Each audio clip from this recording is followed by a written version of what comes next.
At the end of 2024, the US Federal Reserve lowered the federal funds rate to a range of 4.25% to 4.5%.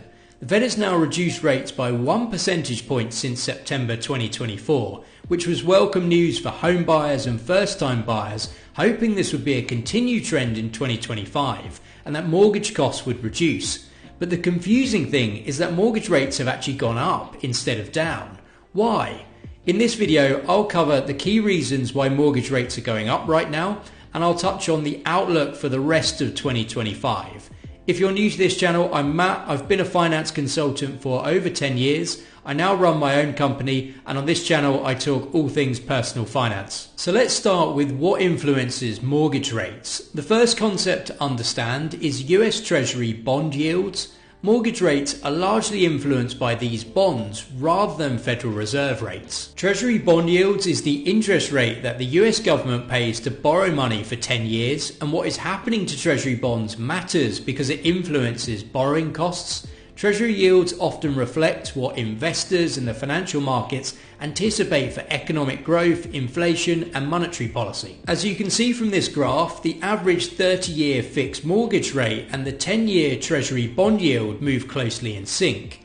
When the bond yield increases, mortgage rates usually go up as well. And over the last 3 years, we've seen an upward trend in both. So while the Federal Reserve cut rates in 2024, Treasury bond yields have gone up to almost 5%, and this is the highest they have been since just before the financial crisis in 2008. This is bad news for the US government, as it means they must pay more to service their debts, and it's also bad news for borrowers, including mortgage holders, as mortgage interest rates greatly depend on which way bond yields are moving. For example, in December 2024, the 30-year fixed mortgage rate jumped to 6.72% compared to 6.6% just a week earlier.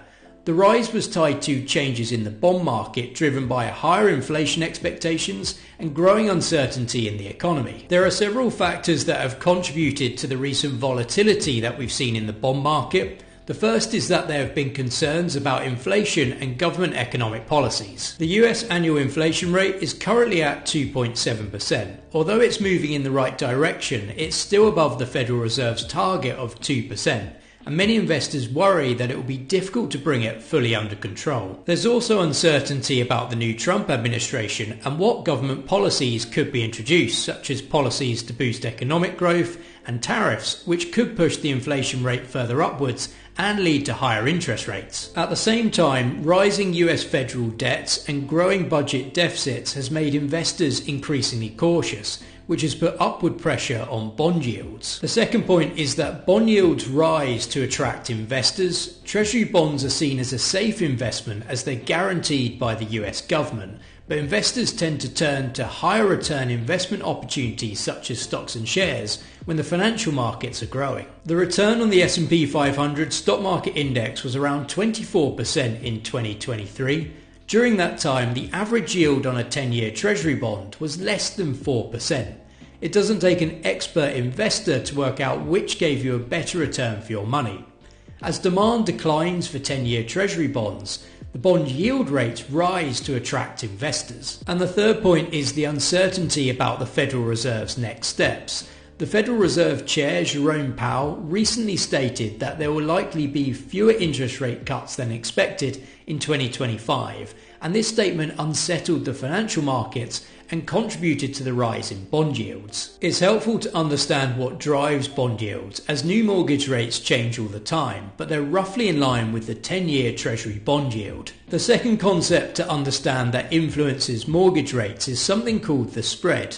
Mortgage rates are determined by adding a spread, which is an additional fee on top of the 10-year Treasury bond yield. The additional fee is historically around 1.5% to 2% to compensate for the higher risk of mortgages and loaning money to customers that could default or struggle to make repayments. So if the bond yield is 5%, mortgage rates could be 6.5–7% once you've added the additional fee. The additional fee started to increase when the Federal Reserve put in place measures to tighten the economy, and as a result, people taking on new mortgages are paying more, whether that be an existing mortgage holder who is refinancing their loan or a potential home buyer trying to get on the property ladder to buy their first home. The spread or additional fee did come down a bit in 2024, but still remains far above pre-COVID pandemic levels. If the spread went back to normal levels, then we may also see mortgage rates come down a bit too. The third concept to understand, which can also influence mortgage rates, is mortgage-backed securities.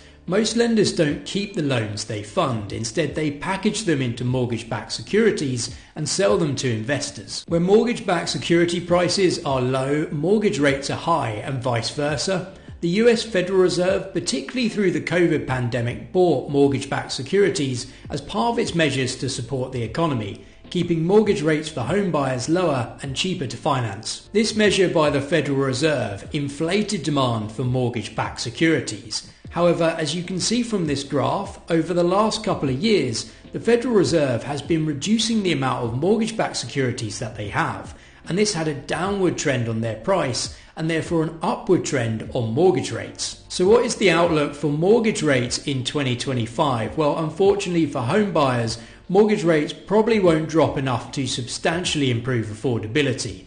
Many forecasters predict that mortgage rates will hover around the 6% range this year. If you're thinking about buying a home, it's generally better to think about how home ownership fits into your lifestyle and finances rather than trying to time the market to get the best mortgage rate. With mortgage rates looking like they'll be remaining relatively high in the short term, the decision on whether to rent or to buy, or whether to pay off your mortgage early or to invest, becomes increasingly important.